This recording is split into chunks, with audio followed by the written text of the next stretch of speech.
یہ سوچ کر رکھتے ہیں کہ یہاں تشنگی ہے. اور آپ ہمارے عنوانات میں یہی انداز پائیں گے کہ جو کوئی نہیں بولا وہ ہم بولیں، جس نے ابھی اس کام کو کامل نہیں کیا ہم کوشش کریں.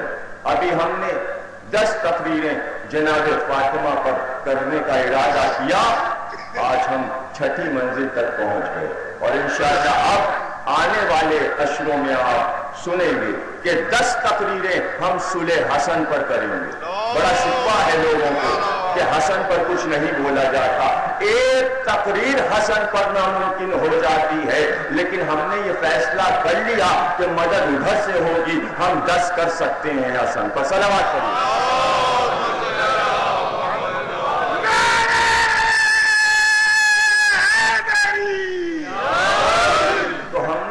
ہمت کی کہ زہرا کی زندگی کے وہ فضائل جو اب تک نگاہوں سے پوشیدہ تھے وہ سامنے آ جائیں. اور کیا کہنا ان کی عظمت کا کہ جب مولا کائنات اپنے اصحاب سے یہ کہیں کہ جس دن سے رسول نے تسبیح فاطمہ دی فاطمہ کو تو میں ساتھ تھا، وہ دن اور آج کا دن میں نے کبھی تسبیح فاطمہ پڑھنا ناغہ نہیں کیا. دیکھیے کون کہہ رہا ہے؟ مولا کائنات تسبیح فاطمہ پڑھیں. یہ کوئی بڑی بات نہیں ہے کہ علی تسبیح فاطمہ پڑھیں. بڑی بات تو وہ تھی کہ جو کل ایمان تھا، جو فاتح خیبر تھا، جو فاتح بدر و حنین تھا، اس نے زہرا کے آنچل پر سجدہ کیا. صلوات پڑھیے گا.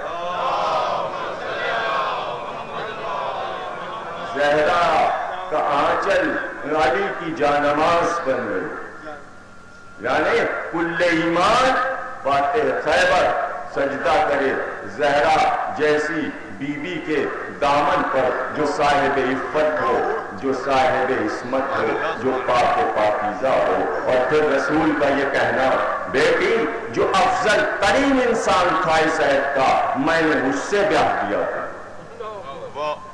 رخصت کرتے ہوئے کہا زہرا حکم الہی تھا، اگر علی نہ ہوتا تو تیرا کفن نہ ہوتا.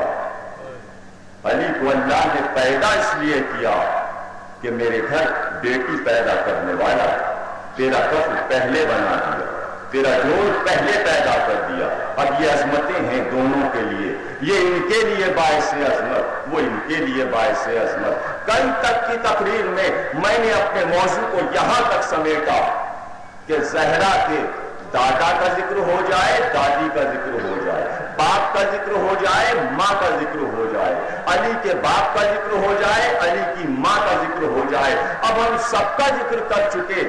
اب رشتے کے موضوعات میں آج کی حد تک جو موضوع آ رہا ہے وہ یہ موضوع ہے کہ زہرا کا شوہر تھا کیسا. اور کل کی تقریر میں یہ ہوگا کہ زہرا کے بیٹے تھے کیسے اور ماں نے پالا کیسے. کل بیٹے، اور اس کے بعد 8 اور 9 کی تقریر، اور اس میں بھی آپ دیکھیں گے کہ وہ ایک کون سا موضوع بچ رہا ہے اس میں متعلق ہے جو فاطمہ زہرا سے، وہ آج تو آئے گا اور وہ میں ابھی نہیں بتاؤں گا. اور شہادت پوری، اور شہادت کا پورا واقعہ رب کے ساتھ شب عاشورہ کے سامنے پیش کروں گا، اس کو میں نے اب تک نہیں پیش کیا. اور اس طرح ہم اپنے موضوعات کو زہرا سے متعلق جو قرآن میں، حدیث میں اور تاریخ میں ہیں ہم اسے مکمل کریں گے. اپنی حد تک ہم میں کہاں اتنی ہمت ہے کہ ہم سارے فضائل پڑھ سکیں. مولا کا یہ کہنا کہ میں نے تسبیح نہیں چھوڑی، غور کیجئے بات چھوٹی سی ہے، اتنا ہی کہا نا کہ جب سے رسول نے بتایا میں نے تسبیح فاطمہ پڑھنا نہیں چھوڑی. کتنا چھوٹا سا جملہ ہے، لیکن عظمت اب اجاگر ہوگی تسبیح فاطمہ. اس نے راوی نے پلٹ کر پوچھا مولا صفین کی لڑائی نہیں؟ اب صفین کی لڑائی سمجھے، میں صفین کی لڑائی کے بارے میں سمجھا سکتا نہیں اس وقت. پچھلے سال میں 4 معصومین میں مختار نامہ پڑھتے ہوئے مختار کے حالات میں پوری صفین کی لڑائی پڑھ چکا، تو اس وقت تو پڑھنا نہیں ہے اس کو، لیکن ایک جملہ کہتا ہوں. صفین کی وہ واحد لڑائی ہے کہ 17 راتیں علی نے دونوں ہاتھوں سے پوری رات تلوار چلائی ہے، یعنی اتنے مصروف ہیں علی اس لڑائی میں۔ لیلۃ الحریر کی جنگ، اس کا نام لیلۃ الحریر اس لیے پڑا ان راتوں کا کہ دشمن کتوں کی طرح چیخ رہا تھا علی کے زخم کھا کر، علی کے وار سے کتوں کی طرح دشمن چیخ رہے تھے، اس لیے لیلۃ الحریر اس کا نام پڑ گیا لڑائی کا۔ وہ راتیں جس میں دونوں ہاتھوں سے تلوار چلا، اور وہ کہتا ہے کہ کیا صفین کی لڑائی میں بھی تسبیح فاطمہ پڑھنا آپ نہیں بھولے؟ تو غصے کے عالم میں کہا ہاں ہاں خدا تجھ پر لعنت کرے، اس رات بھی گھوڑے پر بیٹھ کر تسبیح فاطمہ نہیں بھولا۔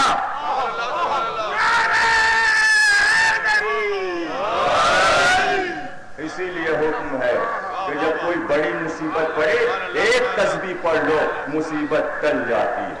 اور جو 5 چیزیں میں نے گنوائی تھی وہ یہی ہیں کہ زہرا کی یہ 5 عطا کردہ تحفے ایسے ہیں کہ ان کو آپ جب چاہے آزما کر دیکھیے۔ اگر آپ کو یقین نہیں تو آپ آزما کر دیکھیے۔ تسبیح فاطمہ، جناب سیدہ کی کہانی، جناب فاطمہ کی نماز، دعائے نور اور حدیث قصہ، یہ 5 چیزیں ایسی ہیں جو مسلمان اگر اپنا لے تو اس کا معاشرہ، اس کا مستقبل سنور جائے، خاندان سنور جائیں، اولاد اچھی نکلے، اس کی پریشانیاں دور ہو جائیں۔ بہت بڑی مصیبت تمہارے اوپر پڑ گئی ہے اور سارے دروازے بند ہو گئے ہیں، تو بس غسل کرو، لباس صاف پہنو، تنہائی میں جاؤ اور نیت کرو کہ 2 رکعت نماز فاطمہ پڑھتا ہوں قربتاً اللہ۔ صبح کی نماز کی طرح 2 رکعت پڑھو، لیکن ہر رکعت میں سورہ انا انزلنا کئی بار پڑھو، 60 یا 17 یا 70 بار بڑھاتے جاؤ، نماز پڑھتے جاؤ، اور اس کے بعد تسبیح فاطمہ پڑھ کر دعا کرو، یا مولا کی یا فاطمہ کو آغیثنی، اے میری مولا، اے میری سید، اے میری سردار، میری مدد کیجئے۔ سجدے سے سر اٹھے گا نہیں کہ مراد آ جائے گا۔ صلوات پڑھیے۔ آواز بلند نعرہ صلوات۔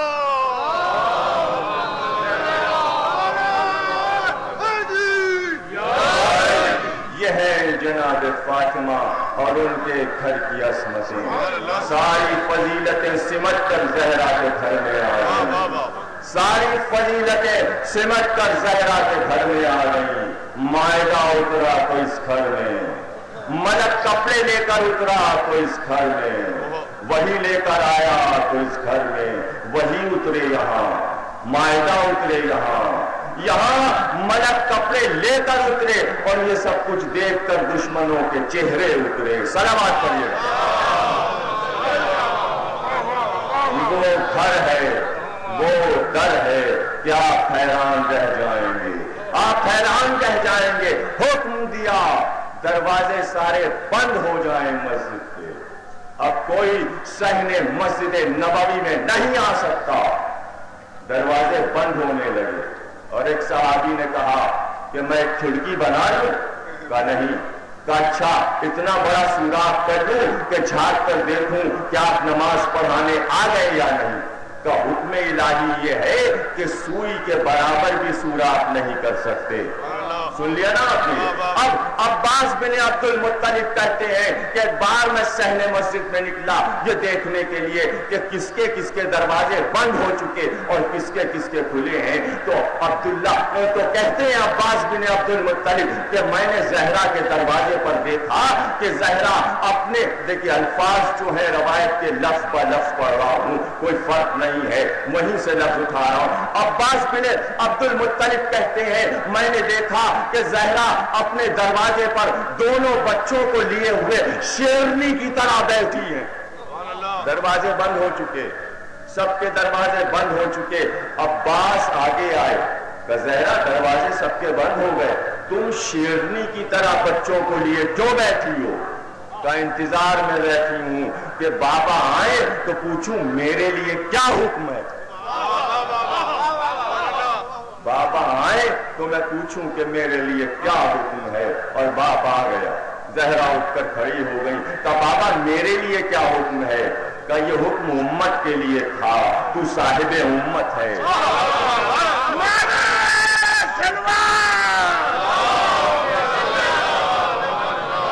اور جب انہوں نے کہا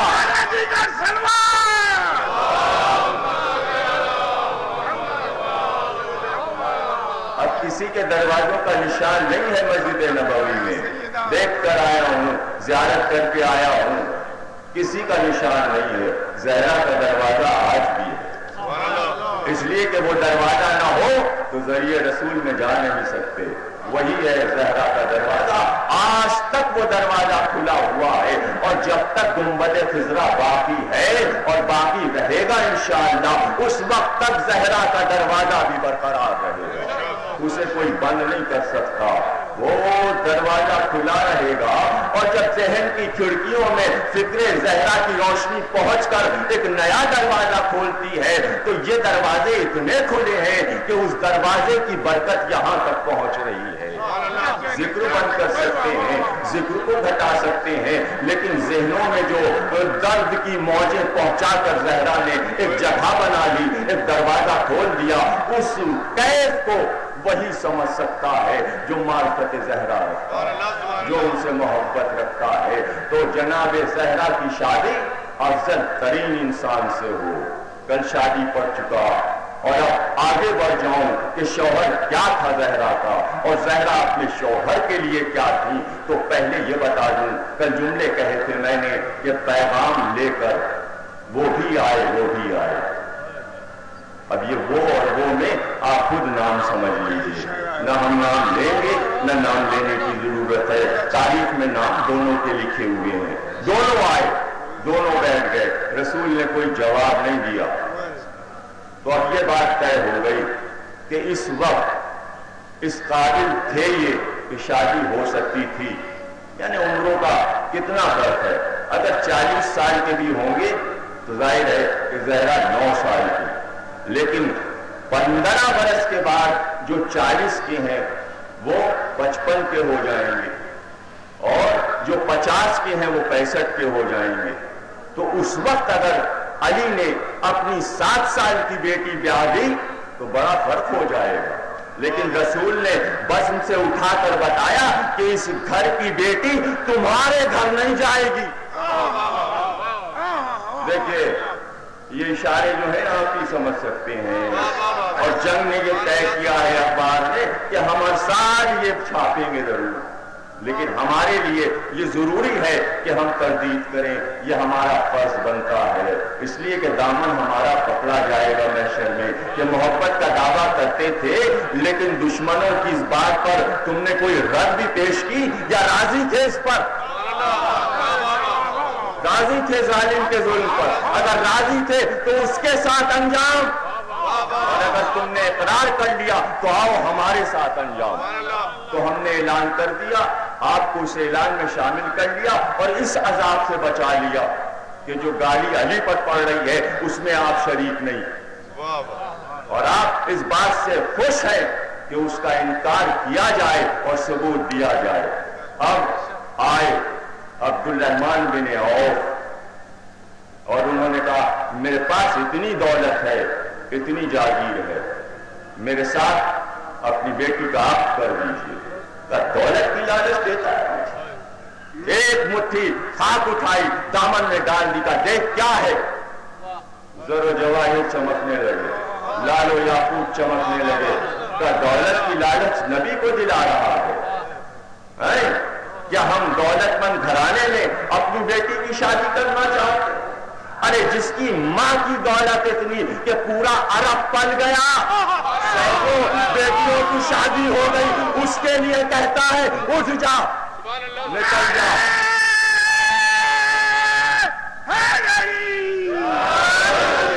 جا میری بزم سے چلا جا.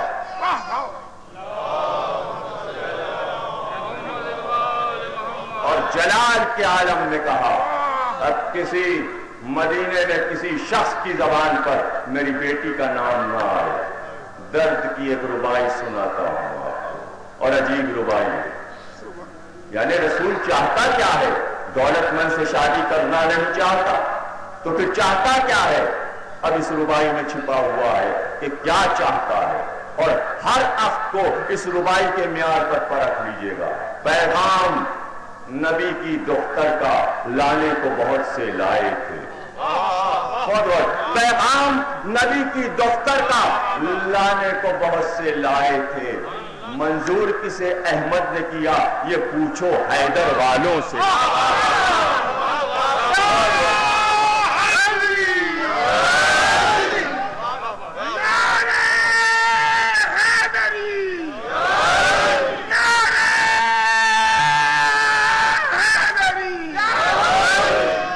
پیغام نبی کی دختر کا لانے کو بہت سے لائے تھے، منظور کسے احمد نے کیا یہ پوچھو حیدر والوں سے۔ اللہ کے گھر کا بیٹا تھا، بیٹی تھی پیغمبر کے گھر کی۔ چوتھا مصرع بعد میں پڑھوں گا، تیار ہو جائے پہلے سننے کے لیے۔ چوتھا مصرع ایسے نہیں سناؤں گا۔ پیغام نبی کی دختر کا لانے کو بہت سے لائے تھے، منظور کسے احمد نے کیا یہ پوچھو حیدر والوں سے۔ اللہ کے گھر کا بیٹا تھا، بیٹی تھی پیغمبر کے گھر کی، کرتے ہیں قرابت عالی نسب اے درد برابر والوں سے۔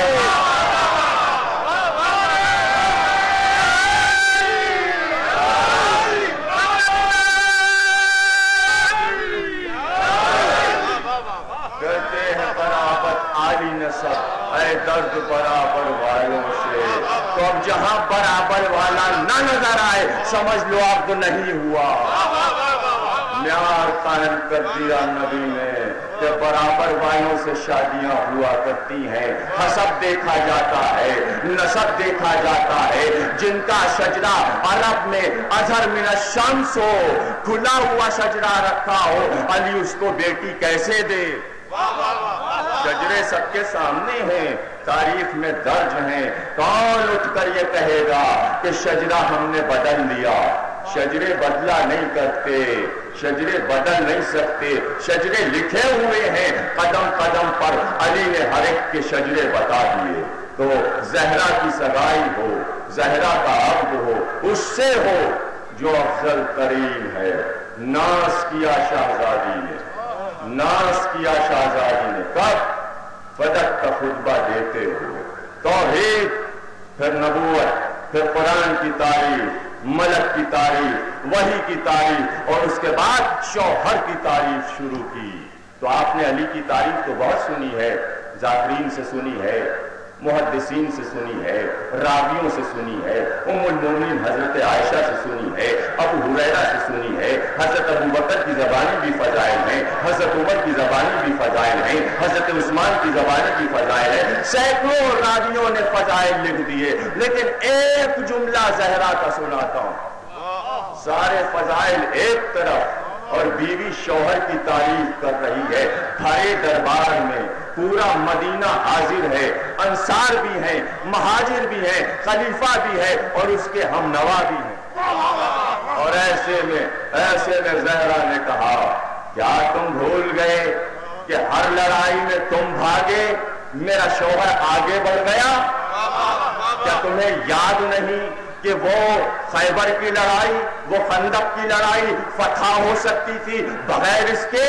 اور کیا ہم بھول جائیں گے کہ جب کوئی مقابل میں بڑا پہلوان آیا ابو الحسن کے مقابل، تو تم یہی بیٹھ کر سوچتے تھے، بغلے بجاتے تھے، خوش ہوتے تھے کہ آج تو علی کا لاشا آئے گا، آج علی کا لاشا آئے گا۔ لیکن میرا شوہر جب خندق کی لڑائی میں فاتح، وہ جملہ سنیے گا، اسی کے لیے زحمت دی اس جملے کے لیے، زہرا کا یہ فصیح اور بلیغ جملہ، جب میرا شوہر عمر کو مار کر واپس آیا تو تم اس طرح میرے شوہر کو دیکھ رہے تھے جیسے تمام مسلمان عید کے چاند کو دیکھتے ہیں۔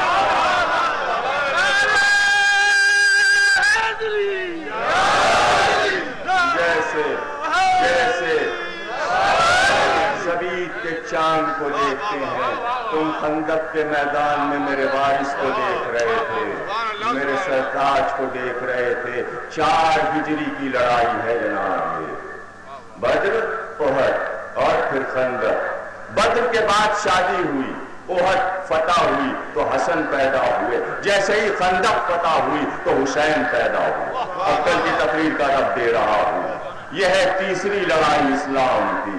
اور زہرا کا ربط یہ کہ اتفاق سے گزشتہ سال حج کرنے کے بعد جب مدینے گیا تو بڑا شوق تھا، دل کو بڑا شوق تھا، بڑی تمنا تھی کہ کسی طرح ہم جنت البقیع روضہ رسول کو دیکھنے کے بعد اپنے آپ کو احد کے میدان میں پہنچائیں، خیبر کے میدان میں پہنچائیں۔ پڑھا بھی تھا بہت، مطالعے میں بھی تھا، منبر سے بھی بیان کیا، لیکن اب جو ہم نے احزاب کے میدان کو دیکھا تو نقشہ کچھ اور تھا۔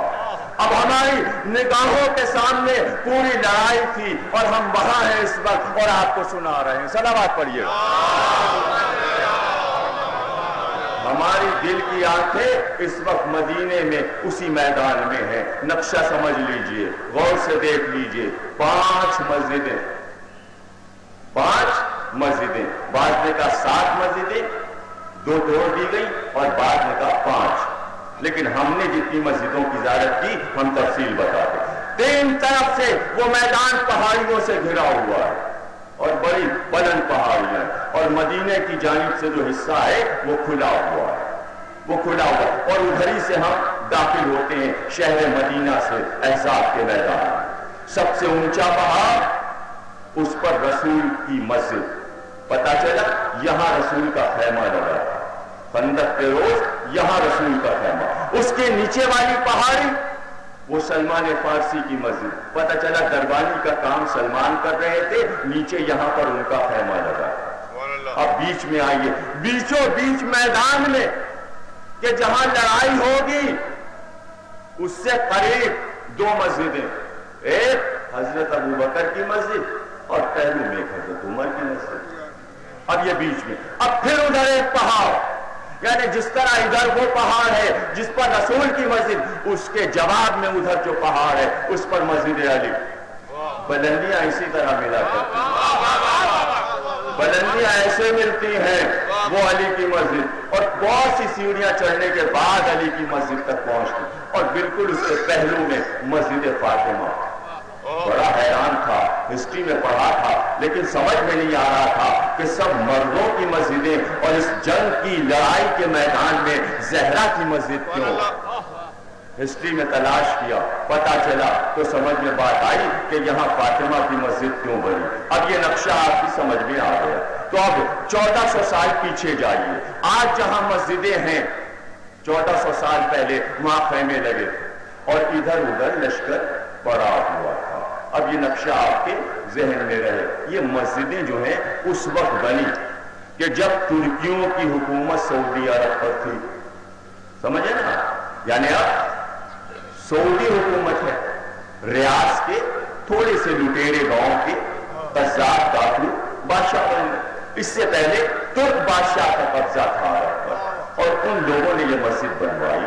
اب نہیں معلوم کس فرقے سے وہ تعلق رکھتے تھے، کس مذہب سے تعلق رکھتے تھے، لیکن اتنی بات سمجھ میں آئی کہ رسول کی مسجد بنائی تو پیچھے کی دیوار میں کوئی روشن دان نہیں رکھا، سلمان کی مسجد کے پیچھے پشت پر کوئی روشن دان نہیں رکھا، علی کی مسجد میں پیچھے کی دیوار میں کوئی روشن دان نہیں رکھا، فاطمہ کی مسجد میں پیچھے کی دیوار پر کوئی روشن دان نہیں رکھا، صرف ایک ایک دروازہ ہے، لیکن درمیان میں جو 2 مسجدیں ہیں پیچھے کی دیوار میں 3 سوراخ بڑے بڑے بنے ہوئے۔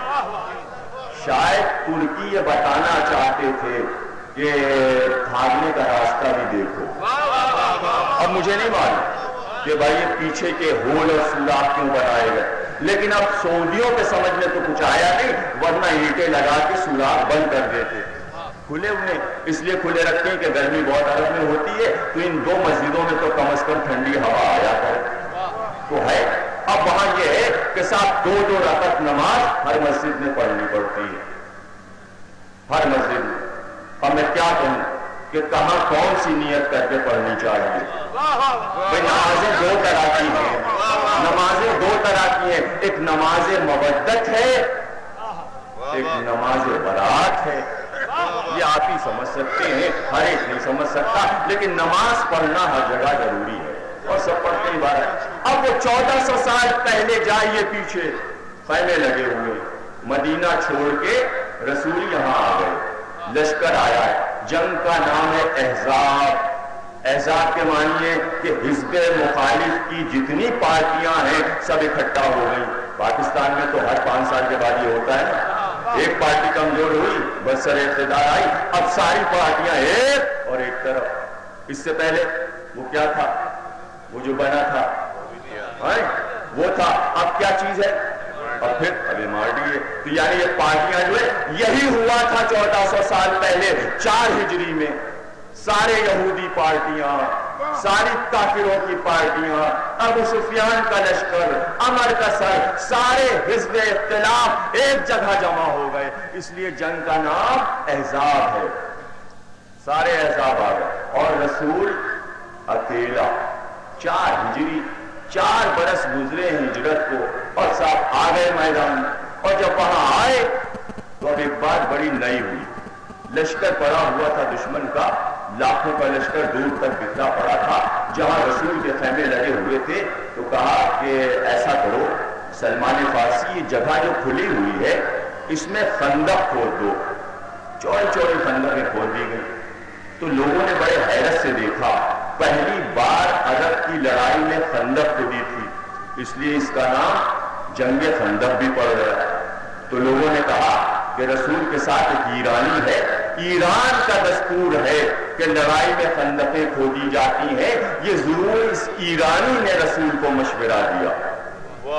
دیکھیے حدیث میں یہاں تک آ گیا کہ رسول کو مشورہ دیں سلمان، حالانکہ حکم الہی سے نبی نے کہا کہ خندق کھودو. اب سب نے مل کر خندق کھودی صاحب. اب آپ کچھ سوچئے کہ عرب کی گرمی، دھوپ، روزے سے رمضان کا خندق کھود گئی. حضور نے کہا اس لیے خندق کھدوا دی کہ دشمن رات کو شخون نہ مار سکے. اب اتنی چوڑی خندقیں ہیں، تھام کر کہاں آ سکتا ہے دشمن. لیکن جب صبح نمودار ہوئی تو ایک بار عمر ابن عبد ود، وہ جو ان کا سردار ہے اور بڑا پہلوان ہے، گھوڑے کو لجام کو کھینچ کر اب جو جست کی نقشہ یاد ہے نا آپ کو، رسول کا خیمہ، سلمان کا خیمہ، ان کا خیمہ، ان کا خیمہ، اور علی کا خیمہ اور فاطمہ کا خیمہ. اور اس نے جو جست کی تو گھوڑا ٹھیک رسول کے خیمے کی تناب کے پاس روکا اور اس کے ساتھ 5 پہلوان اور ٹوٹ کر آ گئے. دیکھا رسول نے خندق کھدوائی اور کہا دشمن پھان کے نہ آ سکے. دشمن تو آ گیا پھان، خندق کو پھان لیا، ساتھیوں کو بھی لایا اور اس کے بعد کیا کام کیا، نیزے کو اپنے اٹھا کر رسول کے خیمے پر چبھو دیا اور کہا سنو، للکارا اس نے، سنو میں آ گیا. اب جو وہ آواز آئی تو جو باہر تھے وہ بھی قناتوں سے گھس کے اور رسول کی آوازیں نیچے پکڑے ہوئے، یا رسول اللہ اب کیا ہوگا. اور قرآن نے منظر نگاری شروع کی، اذاغت القلوب الحناجر. تمہارا عالم یہ تھا کہ کلیجے جو تھے حلق میں آ کے اٹک گئے تھے. قرآن دیکھیں مبالغہ نہیں ہے، یہ فردوسی کا شاہنامہ نہیں ہے. اللہ کہہ رہا ہے کہ تمہارا عالم یہ تھا، آنکھیں گردش کر رہی تھی اور ایسا لگتا تھا سروں پر طائر بیٹھے ہوئے. اب یہ عربی کا محاورہ ہے اور پورے ہندوستان میں ہندی میں بھی استعمال ہوتا ہے. سروں پر طائر بیٹھنا، سروں پر پرندے بیٹھنا. سمجھے آپ کیا ہے؟ تشریح کرو. اس کی تشریح کیا ہے؟ جو لوگ گاؤں گئے ہوں گے، گوٹ وغیرہ گئے ہوں گے تو وہاں انہوں نے دیکھا ہوگا صحرا میں گائے، بھینس اور بکریاں جب چرتی ہوتی ہیں تو کوا آیا، چڑیا آئی، کوئی پرندہ آیا اور گائے کے سر پہ، بھینس کے سر پہ بیٹھ گیا اور چپکے سے اس نے اپنی چونچ سے اس کے کان کو کھجلانا شروع کیا. تو جب بھینس کو یہ پتا چلتا ہے کہ میرے سر پہ کوا بیٹھا ہے تو وہ جگالی کرنا چھوڑ دیتی ہے، ثابت ہو جاتی ہے. کیوں؟ اس لیے ثابت ہو جاتی ہے کہ اگر میں نے سر ہلایا تو کوا اڑ جائے گا، اور جب یہ اڑ جائے گا تو پھر کان کون صاف کرے گا؟ دیکھا، یہ ہے نفسیات گائے بیر بھینس کی کہ پرندہ آئے تو ساکت ہو تاکہ کان صاف ہو جائے. تو یہ ہے سروں پر طائر بیٹھنا. تو تم عربوں کے مسلمانوں کے سر پر وہ کوے بیٹھ گئے تھے کان صاف کرنے والے، اور تم چاہے تھے سر نہ ہلے. یہ عالم تھا تمہارا، اس طرح ساکت تھے، کلیجے منہ کو آئے تھے، آنکھیں گردش کر رہی تھی، تم ایک دوسرے کو اشارہ بازی کر رہے تھے اور کہہ رہے تھے آج اللہ نے بھی دھوکہ دیا، اس کے رسول نے بھی دھوکہ دیا. تم یہ کہہ رہے تھے. پورا سورہ احزاب پڑھ جائیے اور وہی لڑائی اللہ نے اسی طرح بیان کیے جو کچھ ہوا. عجیب سورہ ہے یہ. اب صاحب وہ آ گئے اور اس نے کہا سنو، تمہارا عقیدہ یہ ہے کہ تم دشمن سے اگر لڑو تو دشمن کو اگر مارو، مجھ کو مارو تو جنت میں جاؤ گے، میرے ہاتھ سے قتل ہو جاؤ تو جنت میں جاؤ گے، مجھ کو مارو گے تو غازی بنو گے، میرے ہاتھ سے مرو گے تو شہید مرو گے، شہادت پر بھی جنت، غازی بننے پر بھی جنت. کیوں نہیں آتے؟ آؤ نکلو. دیکھیے کیا اس نے دین کے عقیدے کو للکارا. بھائی آؤ نا، مار کر بھی جنت لے لو، مر کر بھی جنت لے لو. جنت پر یقین ہوتا جب نکلتے نا. ابھی تو یقین نہیں آیا کہ مارنے اور مر جانے پر جنت ملے گی. یقین ہوتا تو آج 4 ہجری میں عمر کے بلانے پر کوئی تو آتا. لیکن یہاں رسول نے کیا کہا؟ کون ہے، ایک جملہ، کون ہے جو اس کتے کی زبان کو جا کر پتا کر دے؟ پوری تاریخ رسالت میں کسی کے لیے ایسا جملہ رحمت للعالمین نے استعمال نہیں کیا. یہ واحد مقام ہے کہ جہاں دشمن کو کہا کہ اس کتے کی زبان کو جا کر کوئی پتا کر دے. سمجھے بھی آپ کیوں نہیں کہا؟ کیوں نہیں کہا؟ اس لیے نہیں کہا کہ دشمن جب بھی آیا مقابل آیا. یہ وہ دشمن ہے جس نے رسول کے خیمے پر حملہ کر دیا، کتا ہے. جو عصمت سرا تک پہنچے وہ کتا ہے، وہ شمر ہو یا عمر ساتھ.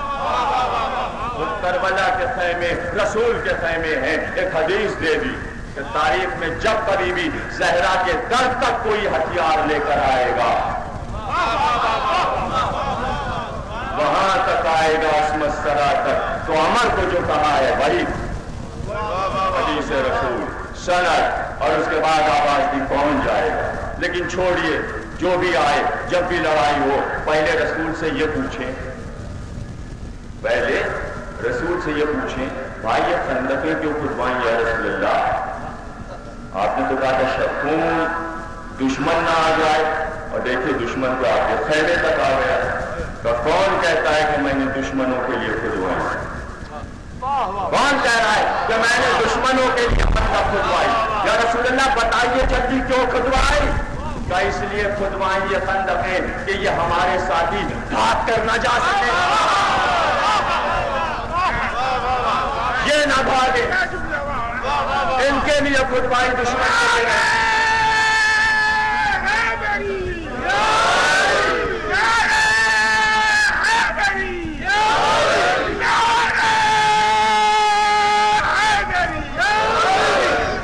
دشمن کے لیے نہیں، ہمیں معلوم ہے وہ آ جائے گا پھان میں. ہم نے ان کے لیے کھدوائی. یا رسول اللہ، یا رسول اللہ، یہ کیوں روکا آپ نے ان کو؟ آپ تو کہتے ہیں بدر میں چھوڑ کے بھاگ گئے، احد میں چھوڑ کر بھاگ گئے، کسی لڑائی میں لڑے بھی. روکنے کی ضرورت کیا ہے؟ عمر پکار رہا ہے نہیں چاہتے، کیوں روکا؟ کہ دیوانے ہو گئے ہو، ان کو لڑنے کو کون روکے گا؟ پھر روکا کیوں ہے ان کو؟ ارے بھاگ جانے دیجیے، جان بچا دیں. کیوں نہیں جانے دیتے؟ روکا اس لیے ہے کہ بدر میں بھاگ گئے. جملے کی طرف کریں گا، بدر میں بھاگ گئے احد میں بھاگ گئے، رک کر میرے شیر کو لڑتے ہوئے نہیں دیکھا۔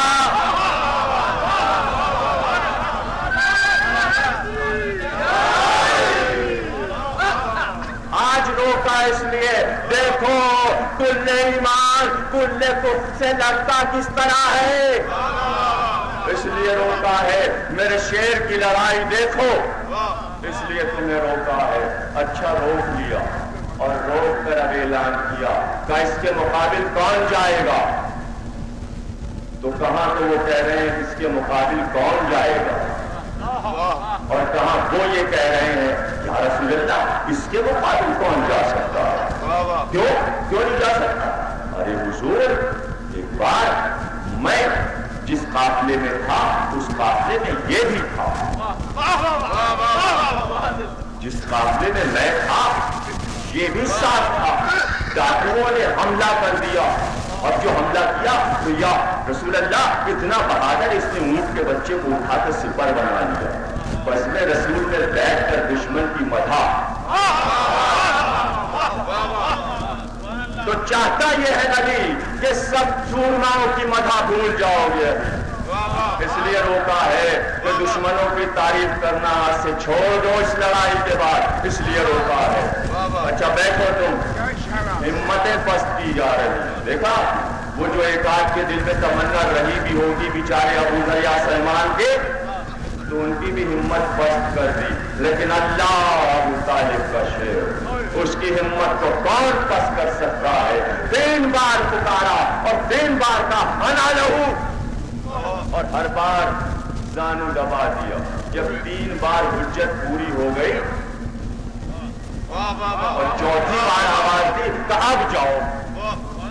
دیکھیے ہر لڑائی میں چانس دیا ہے رسول اللہ نے، جاؤ منصب لے لو، وزارت لے لو، خلافت لے لو، جو میں چاہتا ہوں وہ کر لو، پھر سب کچھ مل جائے گا، بغیر شرط کے کچھ نہیں ملے گا۔ آزما کے دیکھا، اب بھیجا، لیکن کیسے بھیجا؟ خیمے میں اپنے ہاتھ سے تیار کیا، شان سے سجایا، جسم پر زرہ پہنائی، کمر میں پٹکا باندھا، چارائی نہ لگایا اور پیروں میں نالین پہنا دی، لیکن امامہ اور کوٹ ہاتھ میں لیے رہے۔ لیکن خیمے میں سجایا سپاہی کو، خیمے میں سجایا کل ایمان کو، اور سجا کر باہر نکلے۔ مجمع باہر آیا، سب کے سامنے چاروں طرف مجمع پر نظر دوڑا کر اب سر پر امامہ باندھا، پھر اس پر ہود رکھا۔ ایک بار سلمان نے کہا یا رسول اللہ پورا لباس فتح کے جوتیاں خیمے میں پہنائی، امامہ باہر آ کے مجمع میں کیوں باندھا؟ کا اس لیے باندھا ہے کہ امامہ ہم عربوں کا تاج ہوتا ہے، میں نے آج تاج خلافت علی کے سر پر رکھ دیا، میرے بعد جوتی پر جھگڑا نہیں ہوگا بلکہ اس پر ہوگا، سب کے سامنے۔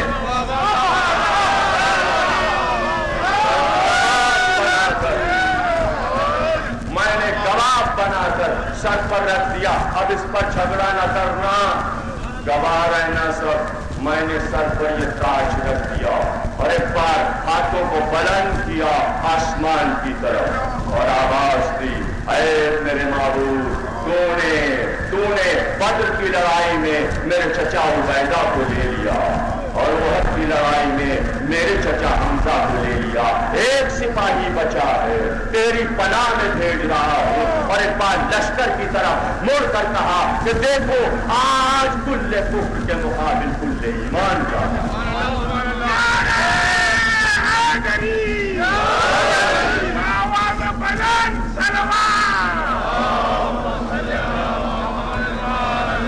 پیدل چلے، واحد لڑائی جس میں پیدل چلے، ہر لڑائی میں گھوڑے پر سوار، لیکن اس میں پیدل بھیجا، پیدل جاؤ عمر کے مقابلے میں۔ مولانا خطیب اعظم حضرت صفت حسن صاحب علی اللہ مقامہ حیدرآباد دکن میں نظام کی مجلس پڑھ رہے، اور نظام کا دستور یہ تھا بڑا سے بڑا ذاکر آئے، اگر نظام کے سمجھ میں کوئی بات نہیں آئی تو وہی ممبر پر ذاکر کو ٹوکتے تھے نیچے سے۔ پہنچ گئے صاحب خطیب اعظم اس منزل پر کہ پیدل بھیج دیا، علی کو رسول پھر بعد نظام نے نیچے سے کہا کیا لشکر اسلام میں کوئی گھوڑا نہیں تھا؟ دیکھیے اگر بیچ سے سوال ہو جائے تو ذاکر گڑبڑا کے رہ جائے، نروس ہو جاتا ہے، اور نہ کہ پھر جواب دے دینا فوراً۔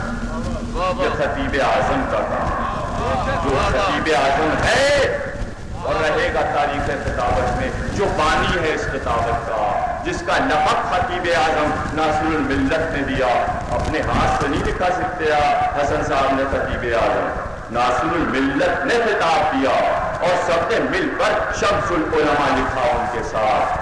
پہلے لقب بچا کرتے تھے علماء کے یہاں سے، اب خود ہی لکھ لینا پڑتا ہے، بانٹنے والے ہی نہیں رہتا تھا۔ کیا کہہ رہے تھے؟ خود ہی لکھ لیں، بھائی لکھنا تو ضروری ہے نا۔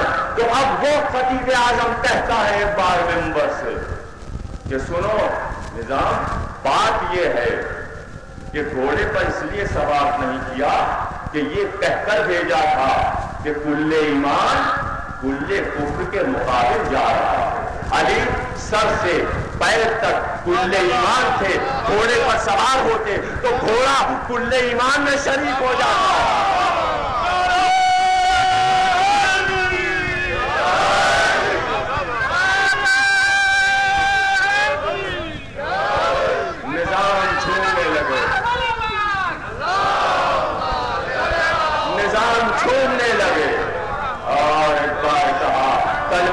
آسمان سے آئی تھی، وہاں کی تھی، وہ کل ایمان میں شریک تھی، وہ باتیں بھی کرتی تھی، گھٹتی بھی تھی، بڑھتی بھی تھی، نسلوں کو بھی پہچانتی تھی، وہ بھی کل ایمان ہے۔ کل ایمان کی تلوار ذوالفقار بھی کل ایمان ہے، وہ لگا کر کمر میں بھیجی، اور اب جب چلے تو وہ تو سدھارے میدان جنگ کی طرف، رسول نے رخ پھیرا، خیمے میں آ کے بیٹھ گئے، پردے ڈلوا دی۔ یہ ہے نبوت کا اطمینان۔ ہاتھ نے نشانے پا کچھ اتنا حرم ان کو، چٹکی سے تیر چھوڑا، مٹھی سے کمان رکھ دی، چٹکی سے تیر چھوڑا، مٹھی سے کمان رکھ دی کہ نشانے پر تیر بیٹھ گیا۔ اطمینان ہے، خیمے کے پردے ڈلوا دیے، سلمان پیچھے پیچھے لگے، اور سارے صحابی اب مڑ کر میدان کو دیکھنا نہیں چاہتے، بس ادھر سے پیٹ پھیرے رہو، منہ ادھر رہے، رسول کے خیمے میں سوار ہے۔ رسول ظاہر ہے کہ بتائیے ایک خیمے میں اگر اتنا بڑا بھی خیمہ ہوگا اور 10,000 مسلمان ایک خیمے میں آ جائیں تو گرمی کا عالم، پریشانی کا عالم، الجھن کا عالم، اختلاف کا عالم، رسول نے چاہا ہوگا یہ ہٹیں جائیں تو میں سکون سے بیٹھ تو سکوں، سلمان سے کچھ باتیں تو کر سکوں۔ تو اب سب کو اٹھانے کا طریقہ دیکھیے کیا رسول نے ایجاد کیا۔ خبر سنو، سب سنو، آج جو مسلمان علی کی فتح کی خبر سب سے پہلے لائے گا وہ جنت میں میرے ساتھ سب سے پہلے جائے گا۔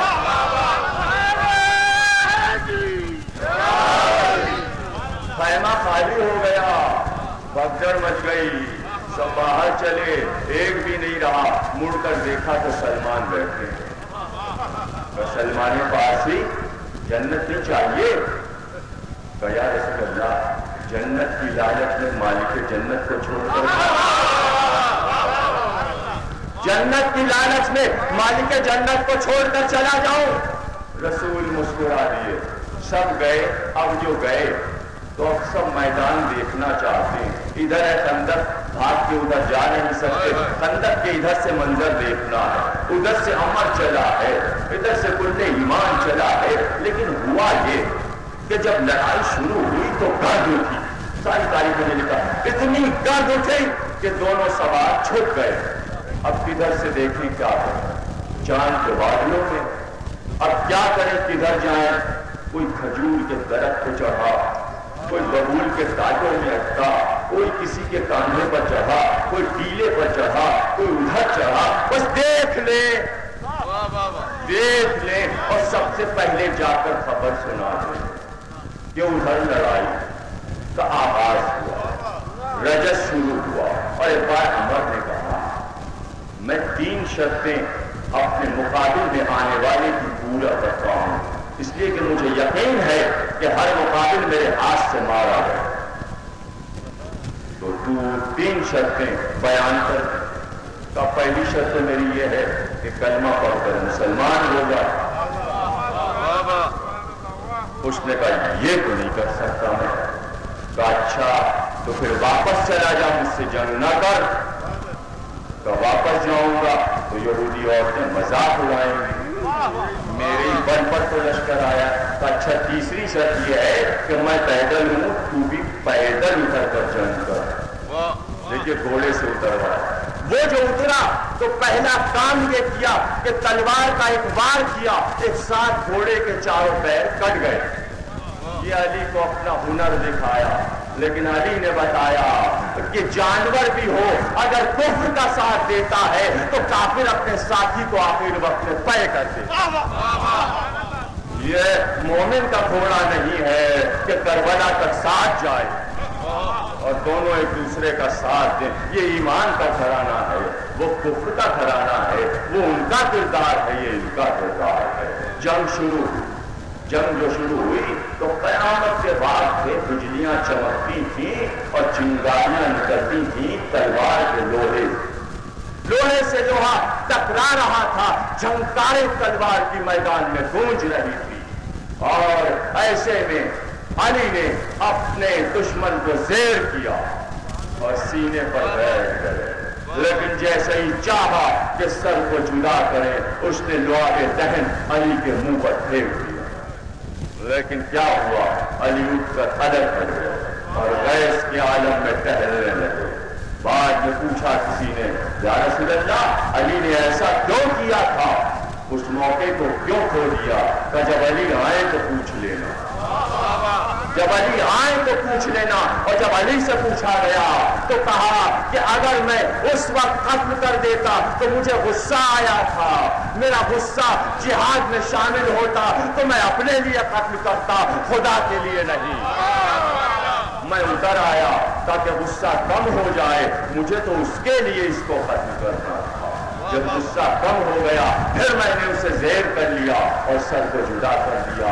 اب جو سر کو جدا کیا تو ذوالفقار سے تازہ لہو کی بوندیں ٹپک رہی تھی. ایک ہاتھ میں ذوالفقار تھی, ایک ہاتھ میں عمر کا سر تھا.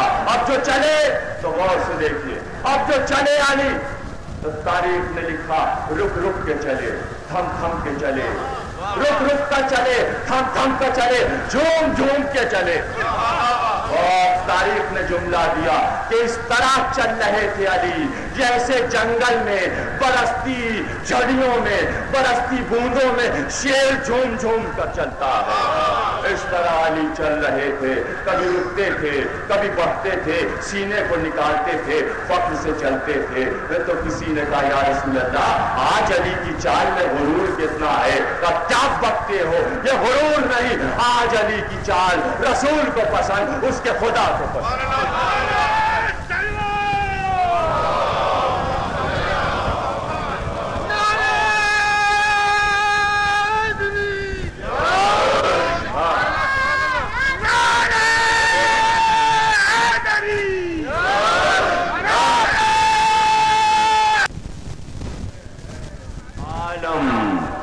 کہ دشمن دیکھ رہا ہے عمر کا سر کٹا تو دشمن پروس پڑ گئے, چہرے اتر گئے. ابو سفیان کا چہرہ دھواں ہو گیا کہ یہ کیا ہو گیا, جس کے بل پر ہم لڑنے آئے تھے وہی سر کٹا کے سو گیا مقتل میں, اب کیا ہوگا. لیکن ادھر علی آ رہے تھے جھومتے ہوئے اور ادھر سب بھاگ رہے تھے رسول کے خیمے کی طرف. علی جیت گئے, ہم نے دیکھ لیا. اب ہر ایک یہ چاہتا ہے کہ پہلے ہم پہنچے. ارے آپ نے غور نہیں کیا بھائی, لکھنؤ کو بدنام ہے, پتا ہے آپ کو لکھنؤ اس لیے بدنام ہے کہ ایک ہی جملہ کہا جاتا ہے صاحب وہاں تو پہلے آپ میں گاڑی چھوٹ جاتا. لکھنؤ جو ہے وہ اس لیے بدنام, قبلہ عجیب قبلہ, بس آپ پہلے آپ, ان کا جی نہیں پہلے آپ گاڑی چھوٹ گئی, مشہور ہے.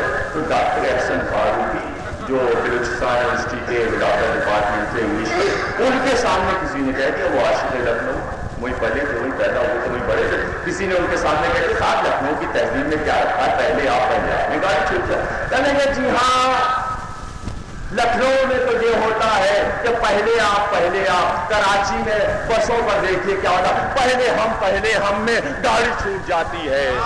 انجام دونوں تہذیبوں کا ایک ہے. وہاں بھی گاڑی چھوٹی، یہاں بھی تو کیوں نہ تہذیب سے گاڑی چھوڑی جائے. بدتمیزی سے ڈبل ایس میں کیوں چھوڑی جائے، ہے نا.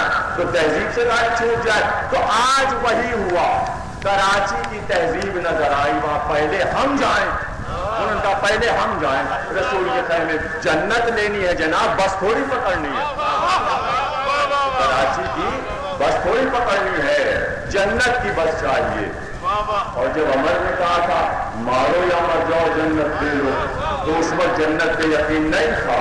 تو دیکھا مہنگی جنت کوئی نہیں لینا چاہتا، اتنی سستی جنت، منظر دیکھا اور جنت لے جائیں گے جنت. اب دیکھیں کیسے ملتی ہے. باغے ایک دوسرے کو دھکا دیتے ہوئے، کونیاں مارتے ہوئے، گراتے ہوئے، ٹنگیاں پھنساتے ہوئے، سب سے آگے، سب سے پہلے. اب جو پہنچے مسند رسول کے قریب، ہانپتے ہوئے، کانپتے ہوئے، سانس اکھڑے ہوئے، یا رسول اللہ مبارک ہو، علی جیت گئے. تو منہ پھیر کر کہا ہاں مجھے اطلاع ملی.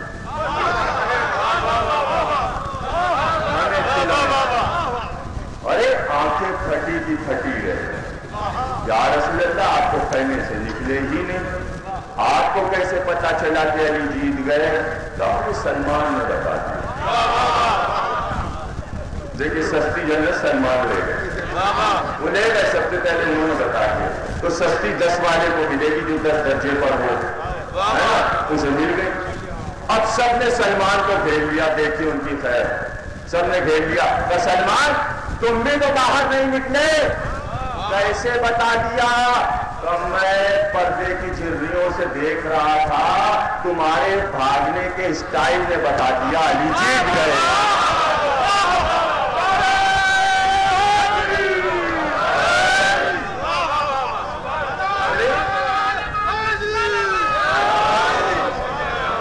بس میں نے فوراً کہہ دیا دیکھیے وہ فوج بھاگی ہوئی آ رہی ہے بھگوڑوں کی، علی جیت.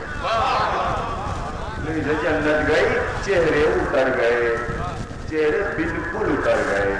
اب جو علی آئے تو اب خیمے کا پردہ اٹھا کر سلمان اور ابو ذر کے پہلو میں ایک آفتاب طلوع ہوا اور ادھر سے مہتاب امامت آ رہا تھا.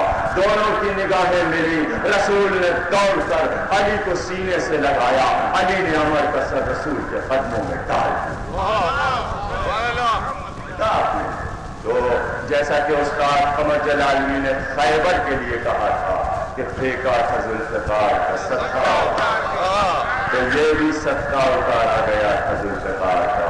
ذوالفقار پر کتنے صدقے اتارے گئے. تلوار ہی ایسی تھی اور وہی تلوار کربلا میں تھی. اور میر انیس نے اسی تلوار کی تعریف کرتے ہوئے کہا تھا زیبا قدم جنگ پری وش سے کہنا. اس نے خوبصورت تعریف علی کے تلوار کی رہی ہوئی. اور انیس نے ذوالفقار کو دلہن بنایا، لیکن دلہن بیکار ہے اگر دولہا نہ ہو.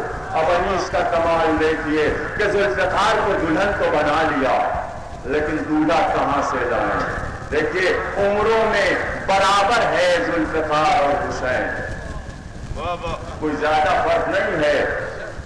ذوالفقار اور حسین کی عمروں میں زیادہ فرق نہیں ہے. اب انیس کو دیکھیے کہ چل رہی ہے کربلا میں اور حسین لڑائی لڑ رہے ہیں، اور ایک بار دیکھ کر کہتے ہیں زیبا ختم جنگ پری وش سے کہنا.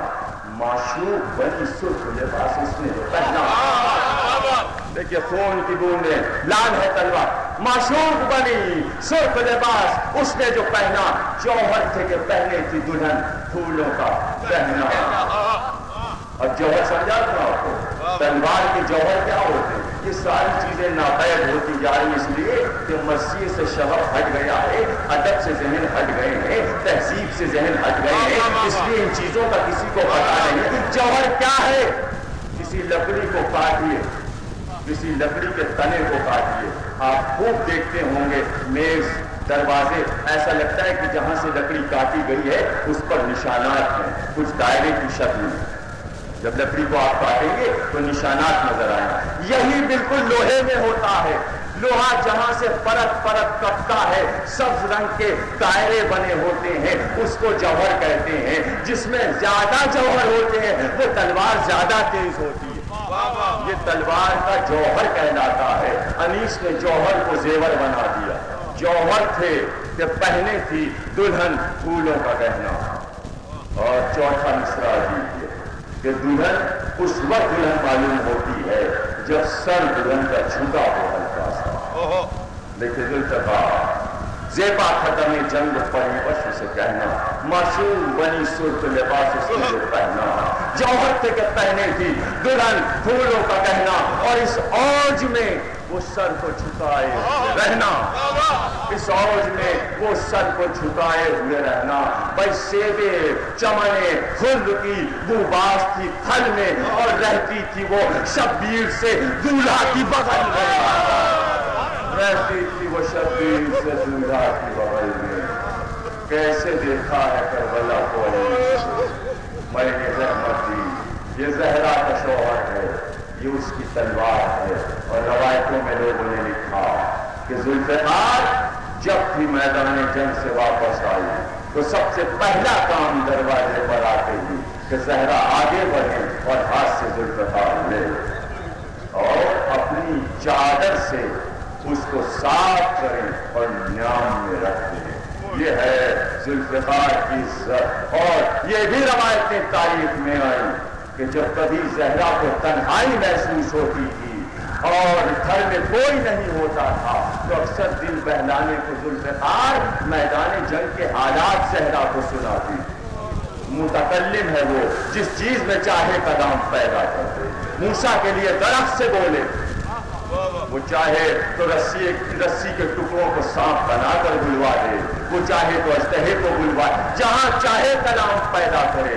ذوالفقار بولے, زہرا کی بزم میں بولے اور زہرا سے باتیں کرے. اور یہ مسجد احزاب فاطمہ کی مسجد اور تقریر کے آخری جملے. ایک بار مدینے سے چلی سواری پر, خیمہ لگا دیا گیا, رسول کی بیٹی احزاب کے میدان کی جانب آ رہی. خیمے لگ گئے, بنی ہاشم نے تلواریں کھینچ لی ناقے کی حفاظت میں. سواری کو اتارا گیا خیمے میں اور ایک بار حکم دیا علی نے کہ زہرا یہ چاہتی ہیں کہ رسول کے خیمے تک جائیں. پردے تان لیے گئے, چاروں طرف بنی ہاشم تلواروں کے سائے میں لیے ہوئے فاطمہ زہرا کو رسول کے خیمے تک لائے. اور جب اندر آ گئی تو اپنے ہاتھ سے بندھے ہوئے رومال کو کھولا. تو بابا یہ جو کی روٹی پکائی تھی آدھی میں نے کھائی, آدھی بچوں نے کھائی, اور کچھ ٹکڑے آپ کے لیے بھی لے آئے. ایک بار روٹی کے ٹکڑوں کو دیکھا, آنکھ سے آنسو ٹپکنے لگے. کہا بیٹی آج تیسرا پاپا ہے مجھ پر, دیکھو پیٹ پر میں نے پتھر باندھا ہوا ہے. یہ پہلی غذا ہے جو 3 دن کے بعد تیرے ہاتھ کی پکائی ہوئی میں کھاؤں گا. میدان جنگ تک بیٹی آئے, باپ سے اتنی محبت ہے بیٹی کو, اتنا احترام کیوں نہ ہو زہرا کو باپ سے اتنی محبت. اس لیے کہ باپ بھی تو تعظیم کرتا ہے, بیٹی کو دیکھ کر اپنی نشست کو چھوڑ دیتا ہے. یہ ہے عصمت زہرا محبوب کی نظر میں, علی کی نظر میں, ذوالفقار کی نظر میں اور رسول کی نظر میں. یہ ہے عصمت زہرا. تقریر خاتمے پر پہنچ گئی. بے شک اس میں کوئی شک نہیں کہ جو لڑائی احزاب میں علی نے لڑی, کربلا کے کئی بہادروں نے اس لڑائی کا منظر دوبارہ دکھایا.